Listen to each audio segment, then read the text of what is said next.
Bismillahirrahmanirrahim. Assalamualaikum warahmatullahi wabarakatuh. Baik, kita lanjut ke soal nomor 26. Oke, perhatikan informasi berikut. 1. Menetapkan luas kementerian, kemudian menetapkan undang-undang, kemudian menetapkan presiden wakil presiden, kemudian membentuk badan keamanan rakyat. Nah, terkait dengan ketetapan hasil sidang PPKI pada tanggal 18 Agustus ditunjukkan oleh nomor berapa? 1 dan 2 kah? 2 dan 4, 2, 3, 1, 4 atau 1 dan 3. Jadi jawabannya perlu kita pahami ya, bahwa ada 3 sidang PPKI pada awal merdeka. Yang pertama itu tanggal 18 Agustus, kemudian tanggal 19 Agustus sidang kedua, dan sidang ketiga itu tanggal 22. Sidang pertama itu membahas tentang pengesahan undang-undang ya, dasar 45 hasil dari Piagam Jakarta. Kemudian yang berikutnya itu memilih atau menetapkan presiden dan wakil presiden. Kemudian ya membentuk komite nasional sebagai pembantu presiden. Tolong diingat ya, karena komite nasional ini muncul di sidang ke-1, 2, dan 3 ada semua. Tapi sidang pertama itu komite nasional sebagai pembantu presiden. Nah, sekarang sidang yang kedua. Sidang yang kedua itu ada menetapkan 8 provinsi awal. Ini sidang kedua ini. Kemudian menetapkan 12 kementerian dan membentuk komite nasional, tapi untuk daerah ya. Jadi pembentukan komite nasional daerah. Nah, 8 provinsi awal kita masih ingat? Ada Sumatera, kemudian ada Jawa Barat, kemudian ada Jawa Tengah, kemudian ada Jawa Timur, gitu ya. Kemudian ada Sunda Kecil, Maluku, kemudian ada Borneo atau Kalimantan ya sekarang, dan terakhir itu ada Sulawesi. Nah, kemudian sidang ketiga terakhir tanggal 22 Agustus ya, menetapkan PNI sebagai satu-satunya partai. Nah, nanti pada bulan September kalau masih ingat, bulan November ya, itu ada protes ya terkait dengan sidang ketiga PPKI ini. Karena sidang PPKI ini menetapkan PNI sebagai satunya partai tunggal, artinya parpol. Artinya tidak ada partai lain, tidak boleh ada partai lain. Maka ini dianggap belum demokratis Indonesia pada saat itu. Makanya diprotes ya. Pada bulan Novembernya muncul maklumat Wapres kalau masih ingat, nomor X ya, tanggal 3 November 45. Nah, itu sebagai protes wakil presiden terkait dengan hasil sidang PPKI yang ketiga ini. Gitu ya. Nah, jadi sidang ketiga ini yang pertama tadi adalah PNI sebagai satu-satunya partai, yang kedua itu pembentukan BKR ya, Badan Keamanan Rakyat, dan yang ketiga pembentukan komite nasional. Tapi ini untuk pusat. Jadi pembentukan komite nasional pusat, oke ya. Nah, soal ketetapan yang dihasilkan pada sidang PPKI tanggal 18. Ya, tanggal 18 itu yang pertama ya.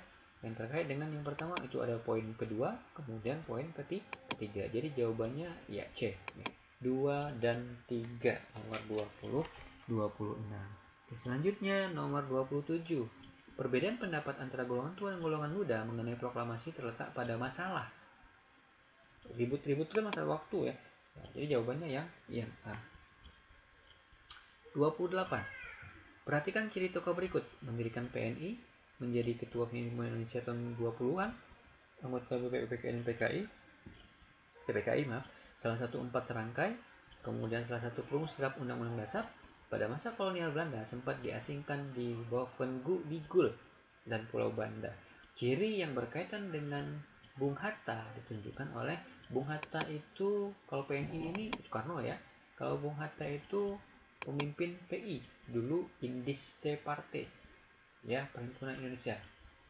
Bukan Indiste Partai, maaf, Indische Vereniging ya, Perhimpunan Indonesia yang didirikan oleh pelajar Belanda di Indonesia yang ada di Belanda. Nah, ini ketuanya itu Muhammad Hatta. Jadi yang pertama itu 2. Kemudian apakah dia menjadi anggota PPKI? Jadi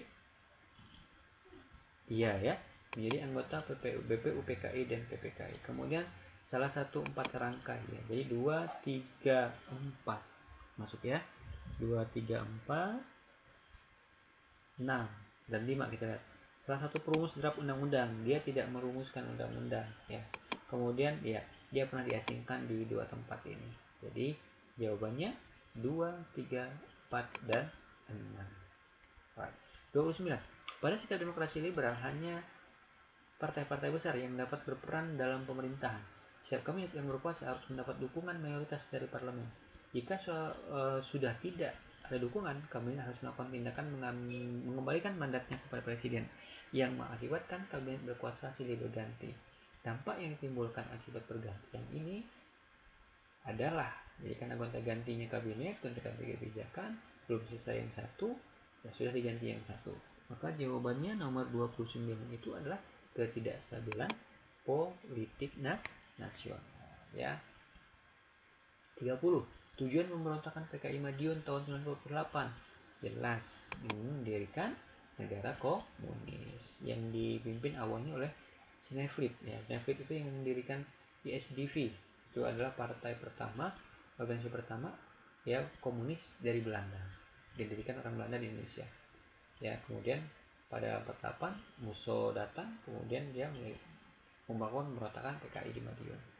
Kemudian nomor 31, pemberontakan DITI di Aceh semula ditanggulangi pemerintahan menggunakan kekuatan senjata. Selanjutnya atas prakarsa Kolonel M. Yasin, tanggal 17 sampai 21 Desember 1962 diselenggarakan musyawarah, yaitu musyawarah kerukunan rakyat Aceh.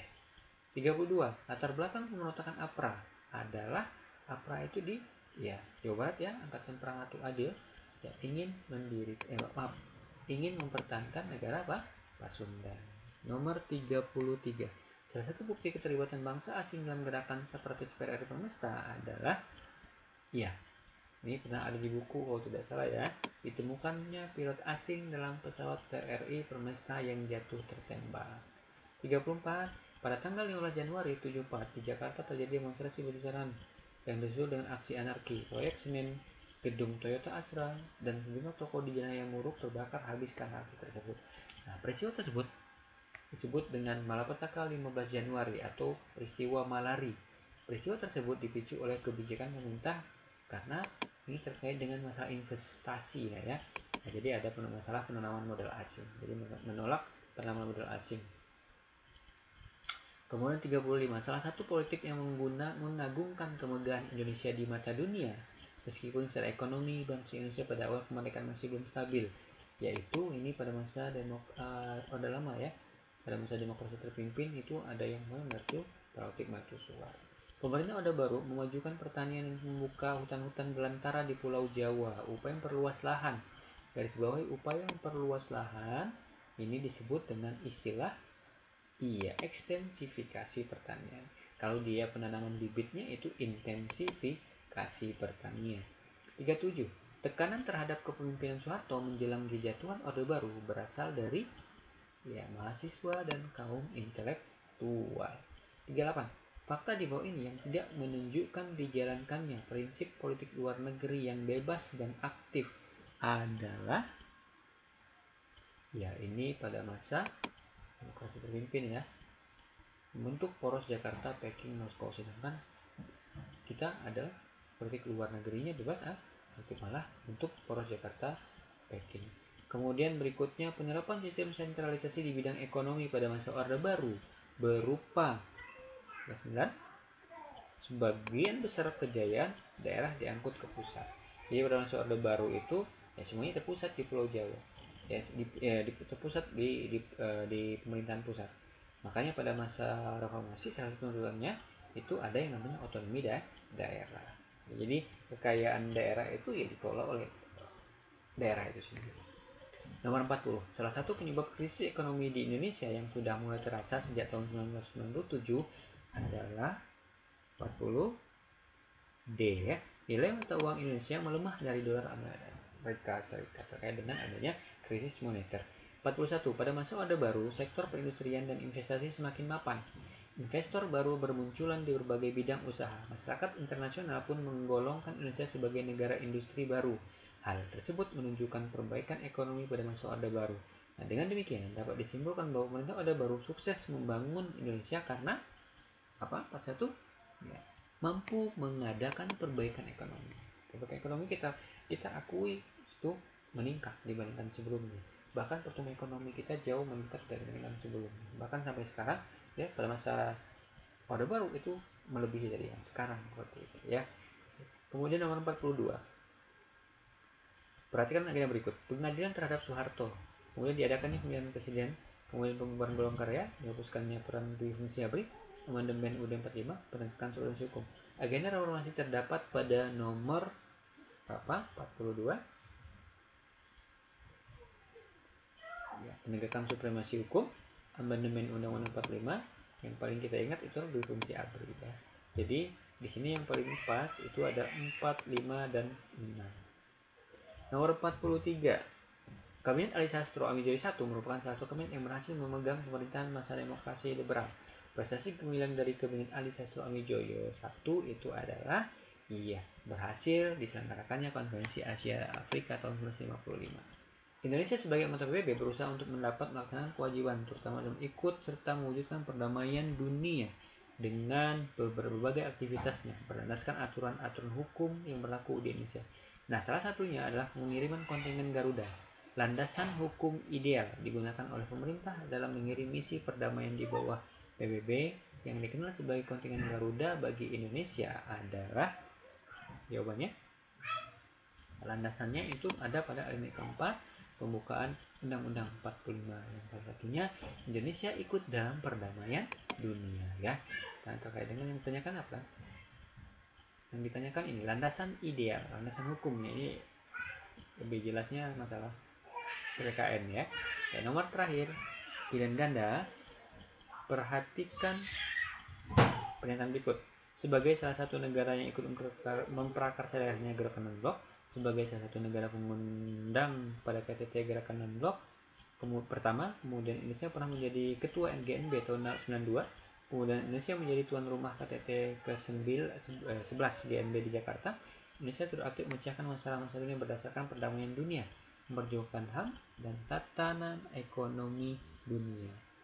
Dari data di atas menunjukkan peran serta pemerintah Indonesia dalam gerakan non-blok adalah, oke kita lihat yang pertama satu ya, ikut memprakarsai gerakan non-blok. Kemudian yang berikutnya itu 3 ya, 1, kemudian 3 dan 5 Indonesia aktif memecahkan masalah dunia. Oke, jadi jawabannya itu yang C. Baik, ini soal pilihan ganda ya. Nah, biasanya kalau kita ujiannya itu baik latihan ujian maupun dia saat ujian sekolahnya itu, kalau dia offline kemungkinan besar itu ada soal esai ya. Cuma karena kemarin itu isunya mau ada offline, maka Bapak di sini kemarin Bapak kasih soal esai juga. Nah, tapi tidak apa-apa kita bahas juga ya, siapa tahu nanti walaupun tidak berupa uraian, betul berupa pilihan ganda terkait dengan materi ini ada yang keluar dan kita masih ingat. Tidak apa-apa ya. Oke, kita lanjut 5 soal lagi. Kita bayangkan. Yang pertama, nomor 46. Sejarah merupakan peristiwa dan kejadian yang telah terjadi. Manusia tidak bisa dipisahkan dari sejarah. Sejarah bisa dipelajari dan kini telah menjadi ilmu pengetahuan yang diminati. Nah, berdasarkan uraian tersebut, sebutkan 4 ciri sejarah sebagai ilmu. Tadi ada di soal pertama kalau tidak salah ya. Ciri sejarah sebagai ilmu itu punya metode, kemudian sistematis, kemudian dia punya teori, kemudian ada objeknya, ya, kemudian empiris, ya, dan dapat digeneralisasikan. Ingat ya, punya metode, empiris, atau berdasarkan pengalaman langsung atau berdasarkan hasil dari lapangan, observasi, kemudian dia generalisasi, kemudian sistematis, ya, kemudian apa lagi, punya teori ya, kan gitu. Nah, jadi ini jadi sejarah sebagai ilmu. Kemudian yang kedua, 47. Apakah keterkaitan antara rumpun Deutero Melayu dan Proto Melayu dengan asal usul nenek moyang bangsa Indonesia? Nah, ini pelajaran materi kelas 10, kamu masih ingat asal usul nenek moyang bangsa Indonesia, ya, masyarakat Indonesia. Kalau salah satu teorinya menyebutkan itu berasal dari Yunan Selatan, daerah Cina Selatan. Nah, Jadi Jetro Melayu dan Proto Melayu ini adalah punya keturunan yang sama, yaitu dari daerah Yunan atau Cina, ya, Yunan Cina Selatan itu. Nah, dari daerah Yunan tersebut datanglah mereka migrasi sampai ke Indonesia dan berkembang. Nah, tetapi ada istilah Proto Melayu ini karena datang ke Indonesia itu masuk ke Indonesia itu melalui dua gelombang. Gelombang pertama itu terjadi 2000 sebelum ya 2000 sebelum Masehi, itu yang ada yang namanya gelombang pertama disebut Proto Melayu atau Melayu itu tua. Nah, setelah itu beberapa ribu tahun belakangnya 500 sebelum Masehi ya adalah muncul ya Detro Melayu itu melakukan migrasi ke Indonesia. Jadi hubungannya itu mereka adalah punya asal usul dari nenek moyang yang sama, yaitu daerah Yunan di Cina Selatan. Oke, paham ya? Nah, nomor 48. Mengapa Jepang menyebut dirinya sebagai saudara tua bangsa Indonesia? Nah, terkait dengan mengapa mereka menyebut diri mereka sebagai saudara tua bangsa Indonesia, agar bisa diterima, yang pertama ya, agar bisa diterima dengan baik oleh masyarakat Indonesia ya, dan mereka bisa berkuasa lebih lama. Karena bisa diterima, orang asing menganggap bangsa Indonesia itu saudara, maka orang Indonesia itu akan senang. Nah, sehingga mereka secara kuasanya pun itu akan lebih lama. Dan terkait dengan legitimasinya juga itu mencoba untuk menumbuhkan rasa persaudaraan ya yang erat. Nah, itu terkait dengan jawaban dari mengapa Jepang menyebut dirinya sebagai saudara tua. Terkait yang pertama itu agar lebih mudah diterima, kemudian mereka juga bisa berkuasa lebih lama karena terkait dengan persaudaraan tadi, ikatan persaudaraan. Oke, termasuk tadi contoh soal tadi ada kenapa pemimpin-pemimpin yang pada masa Belanda itu ditangkap, kemudian pada masa Belanda bisa dilepas ya, kemudian mereka bahkan diberikan peran yang vital. Nah, itu.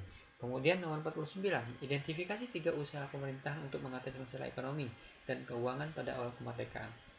Oke, baik, bisa ingat. Yang pertama itu mengeluarkan uang Republik Indonesia atau ORI ya.